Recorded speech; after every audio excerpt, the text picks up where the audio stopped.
Hello बच्चों, let us read the question.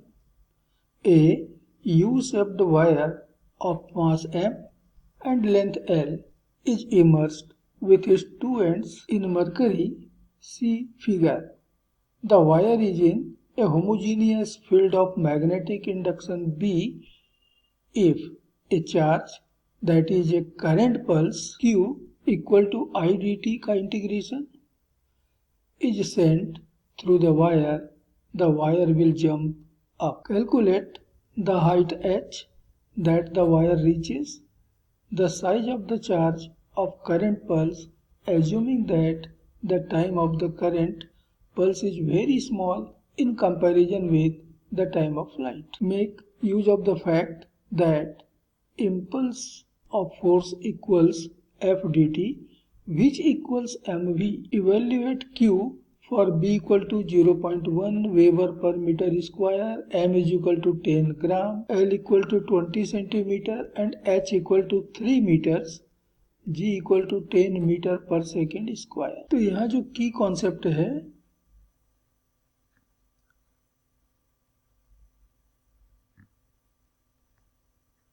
वो है लॉरेंज फोर्स. जब एक करंट कैरिंग वायर को हम एक मैग्नेटिक फील्ड में रखते हैं तो मैग्नेटिक फील्ड उस वायर के ऊपर फोर्स अप्लाई करता है and it is called Lorentz force. तो यहाँ हमने दिए गए क्वेश्चन के साथ दिए गए फिगर को थोड़ा मैग्नीफाई किया हुआ है. तो यहाँ पर ये MN एक वायर है जिसकी लेंथ है L और बैटरी ने इसमें एक बहुत शॉर्ट टाइम के लिए करंट सप्लाई किया है, वह है I. इस करंट के कारण यह मैग्नेटिक फील्ड B ने वायर के ऊपर एक फोर्स अप्लाई किया है और उस फोर्स के कारण वायर जो है वो जंप करता है ऊपर की तरफ. ये जो जंप कर रहा है उसकी इनिशियल वेलोसिटी मान लेते हैं हम v के बराबर है. अब जैसे जैसे ऊपर जाएगा इसकी स्पीड कम होती जाएगी और मान लेते हैं कि h हाइट पर जाकर के उसकी स्पीड हो जाती है 0. तो इस कारण उसकी काइनेटिक एनर्जी में जो लॉस हो रहा है वो पोटेंशियल एनर्जी में गेन के बराबर हमको मिलेगा. तो let the wire jumps up with initial velocity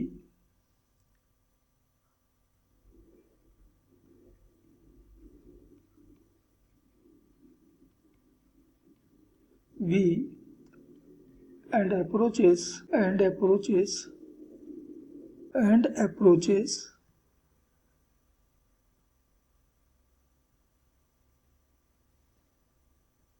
up to a height h.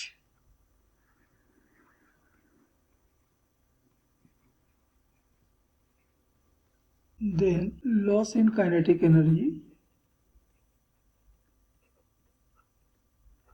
ये बराबर होगा गेन इन पोटेंशियल एनर्जी. तो काइनेटिक एनर्जी में लॉस हुई हाफ mv स्क्वायर और पोटेंशियल एनर्जी में गेन हुआ mgh. तो m तो हो गया cancel and therefore the velocity initial velocity of the wire is √2gh. अब हमको मालूम है कि force applied by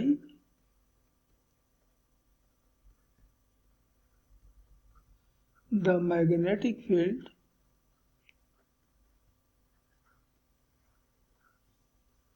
on the current carrying wire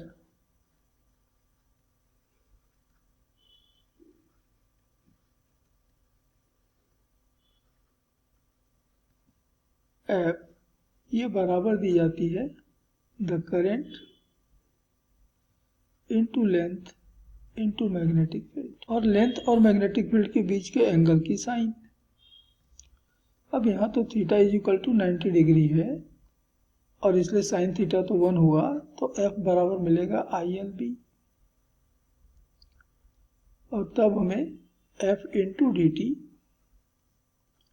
बराबर मिलेगा ILB इंटू dt. दोनों तरफ dt से मल्टीप्लाई किया.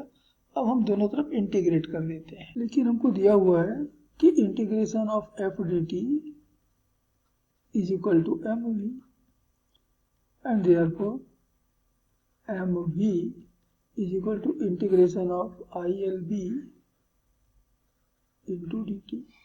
अब L और B तो दोनों कांस्टेंट हैं, बाहर कर दीजिए, तो इंटीग्रेट करना होगा I dt, और I dt बराबर हमको दे रखा है Q। अभी हमने V की वैल्यू निकाला था, वो था √2gh,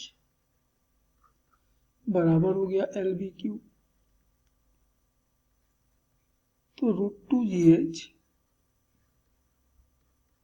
बराबर LBQ अपॉन m, हम दोनों तरफ स्क्वायर कर दें तो आ गया 2gh is equal to L square B square Q square upon m square, and therefore height gained by the wire is given by L square B square Q square upon 2g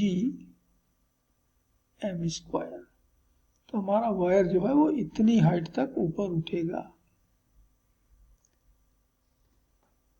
and therefore it is answer, one of the answer of this question। तो यहाँ हमें calculate the height h, ये h calculate करने की बातें करता था, तो वो हमने कैलकुलेट कर लिया। अब हमें कैलकुलेट करना है size of the charge, size of the charge that is the current pulse, अर्थात Q की वैल्यू हमको मालूम करनी है। और उसके लिए हमें नीचे कुछ डेटा दिए हुए हैं, evaluate Q for B equal to ये दिया हुआ है, M दिया है 10 ग्राम एटसेट्रा, ये सारे वैल्यूज हमको दिए रखे हैं। तो यहाँ से हम Q के लिए इक्वेशन बनाए, तो Q बराबर हमको मिलेगा M into √2gh upon LB। अब इस इक्वेशन में हमको क्वेश्चन में दिए गए सारे डेटा रखने होंगे। तो हमें क्वेश्चन में दिया हुआ है given the magnetic field B is equal to 0.1 weber per metre square, mass of the wire दिया हुआ है 10 ग्राम, तो हो गया 10 इंटू 10 का पावर -3 अर्थात 10⁻² किलोग्राम। L दिया हुआ है 20 सेंटीमीटर अर्थात 20 इंटू 10⁻² मीटर। H ये दिया हुआ है 3 मीटर, और वैल्यू ऑफ G ये दिया हुआ है 10 मीटर पर सेकेंड स्क्वायर। तो हम ये सारे वैल्यू अपनी Q के फॉर्मूले में रख देते हैं। तभी हमने मालूम किया था कि Q is given by m√2gh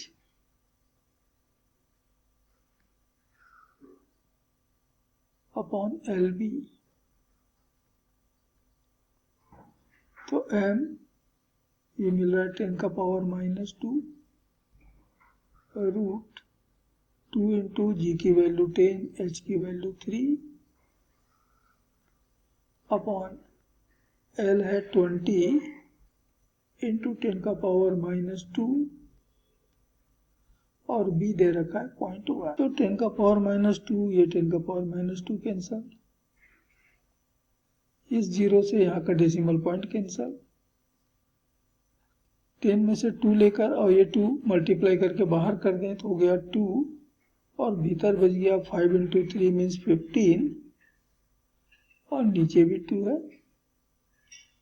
तो √15 अर्थात 3.87 coulomb.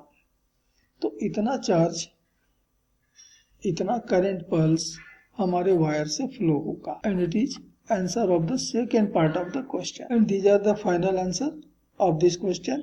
Hope you understood it well. Best of luck.